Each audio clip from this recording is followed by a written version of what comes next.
Nizzy, and in this video, you guys, we got a little game preview between the Packers and Seahawks coming up in the Sunday afternoon slot tomorrow. Big time matchup between Russell Wilson and Aaron Rodgers here. Both guys should be coming back. Obviously, Russell Wilson has missed quite a few weeks now on the IR with that finger injury. He had to go get surgery done there. He's back in the fold here. He's going to be playing Sunday afternoon. We're still awaiting to hear if Aaron Rodgers is going to be a go on Sunday, but all fingers are pointing in the right direction that Aaron Rodgers will be able to start in tomorrow's matchup, which is going to be huge for the Green Bay Packers here. Obviously, it was a tough go last week against the Kansas City Chiefs, you guys. Wasn't, the outcome that we wanted to have. We were right in it, right close there. If we didn't have all those special teams blunders, it would have been a tie game. We would have been able to push that game into overtime and possibly win against the Kansas City Chiefs there. So definitely going to need to clean up the special teams mistakes heading into Week 10 here.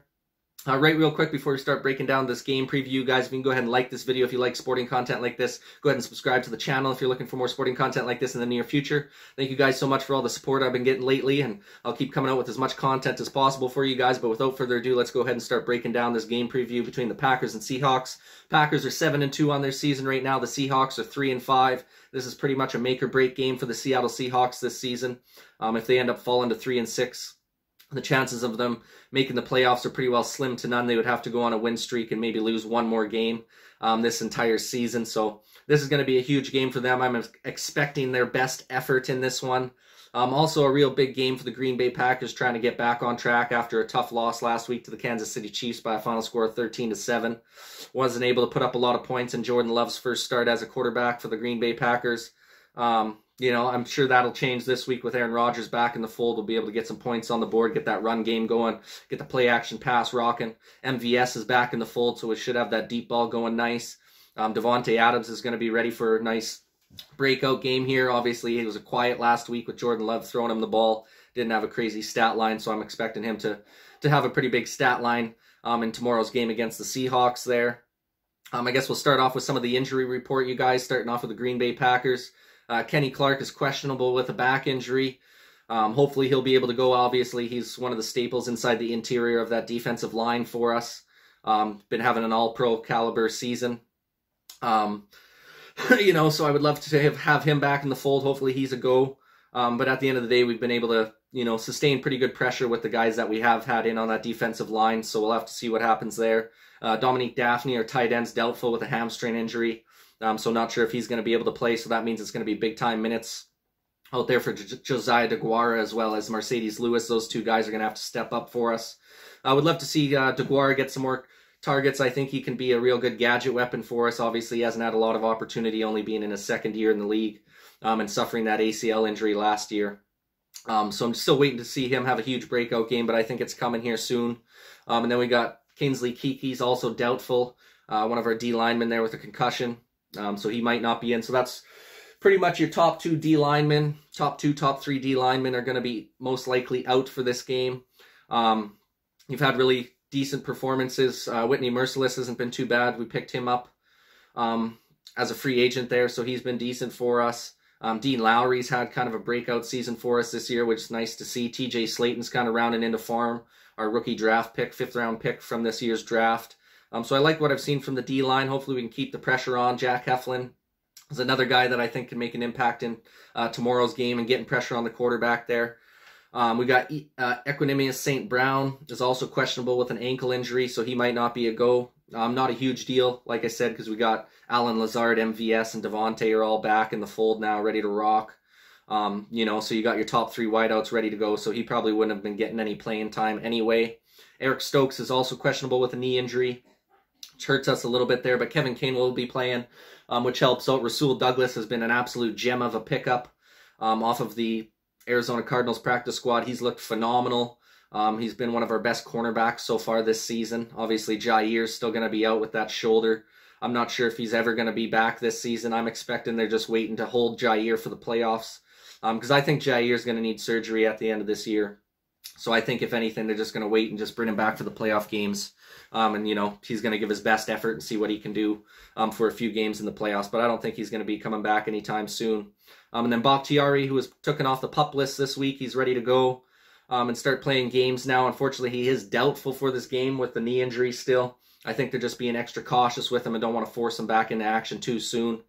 So he might be able to play in this game. I would be shocked if he does play. I think what they're trying to line up with Bakhtiari is kind of have a warm-up game against the Vikings next week. And then be, a full go for the Rams the week after, because those are going to be a couple big-time matchups for the Green Bay Packers where we're definitely going to want to have Bakhtiari in the mix on that offensive line. That pretty much rounds up the injury report for the Packers. Over on the Seahawks side of things, their defensive tackle, Al Woods, is questionable with a personal issue, so he might not be a go in Sunday's game. Chris Carson, their running back, still on IR with a neck injury, so he's not going to be available. One of their defensive backs, Austin, is out with a non-related injury, or non-injury related reason. Free safety Marquise Blair is out with a knee injury as well, and then they have a linebacker, Cody Barton, who's questionable with a quad injury.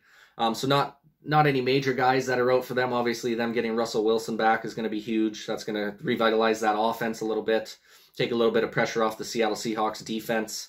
And that the Packers are going to have to contain him for sure. You can't allow him to scramble outside of the pocket too much. If we can keep him contained inside that pocket, make him throw from inside the pocket and not allow him to get out on the run too often on us, I think we'll be able to contain the Seahawks offense decently.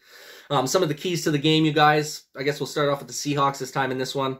I think one of the keys to the game, if they were going to want to beat the Packers in this one, they're going to need to win the time of possession, keep Aaron Rodgers and that Green Bay offense off of the field as long as possible. If the Seahawks can sustain long drives that end in touchdowns or field goals, that's going to go a long ways to helping them win the game. Obviously, the longer that you can keep Aaron Rodgers on the sideline is only going to benefit your team and keep Seattle's defense more fresh to be able to take on that Packers offense when they do have to step on the field. And another key to the game for the Seahawks, I believe, is going to be no turnovers. The Green Bay Packers, when they get at least 2 turnovers in a game, they're undefeated so far this season. So that's going to be huge for the Seahawks team not to turn the ball over. I think if they turn the ball over 1 or 2 times on us, that's going to be enough for the Green Bay Packers to be able to put up some extra points on the board and seal the deal for the victory in this one. So that's going to be a huge game for the Seattle Seahawks. They're not turning the ball over. And then the final key to the game for the Seattle Seahawks, you guys, I think is going to be getting pressure on Aaron Rodgers. Obviously sitting out for a week, coming in, maybe he's going to be a tiny little bit rusty. I don't expect him to be rusty as a Packers fan, but there is a potential that he is rusty a little bit. And I think if the Seattle Seahawks defensive front is able to get good pressure on him, sack him a few times, make him get rid of the ball a little bit early, that can go a long ways and maybe forcing a turnover or just getting Aaron Rodgers out of his flow early on in that game, making it tough on us. So those are the keys to the game for the Seattle Seahawks to come away with the victory, guys. Now we'll head over to the Green Bay Packers keys to the game here. I think probably the biggest thing for the Green Bay Packers is we need to clean up our special teams issues. I mean, special teams has been an absolute atrocity for the Green Bay Packers this year. If you look at the game against Kansas City, that would have been a tie ball game if our special teams didn't fuck us on that one. Obviously, the missed field goal by Mason Crosby, the blocked field goal, the flubbed fair catch that ended up giving Kansas City a 1st and goal possession. If you take away those 3 blunders on special teams, there's a good chance the Green Bay Packers come away with the victory in that game. So that's going to be huge. If we can clean up the special teams issues, that's going to go a long ways to helping us seal the deal for the victory. Another key to the game for us, I think, is going to be getting pressure on Russell Wilson. Like I said, he just missed a bunch of time, obviously with that finger injury. So he might have to shake off a little bit of rust early on in the game. So I think if our defensive front can get some good pressure on him and sack him a few times, make him feel uncomfortable inside the pocket, that's going to go and help us be able to maybe have Russell Wilson force the ball into some tight windows so we can turn the ball over, get a few interceptions on him. And then the last key to the game for the Green Bay Packers here, you guys, I think is going to be running the football. Obviously, we got that 2-headed tandem of Aaron Jones and A.J. Dillon looking like an absolute beast of a 2-headed monster in the backfield right now. And I don't think Matt LaFleur has been running the ball enough, in my opinion. Especially the way A.J. Dillon's been carrying the rock lately. He's just been an absolute bowling ball, knocking guys over. Yards after contact has been huge. Even Aaron Jones, for his smaller stature, his yards after contact have been stout this year. I think that's going to be huge to really pound the rock on that Seattle defense early and get them tired out for the second half. So that way we can really open things up and go up over the top with the long bombs in the second half on the play action pass there. Plus, it's going to help us with the time of possession, running the football, sustaining long drives, and keeping Russell Wilson off the field. So those are the keys to the game for the Green Bay Packers, you guys. Should be a good matchup in the Sunday afternoon slot.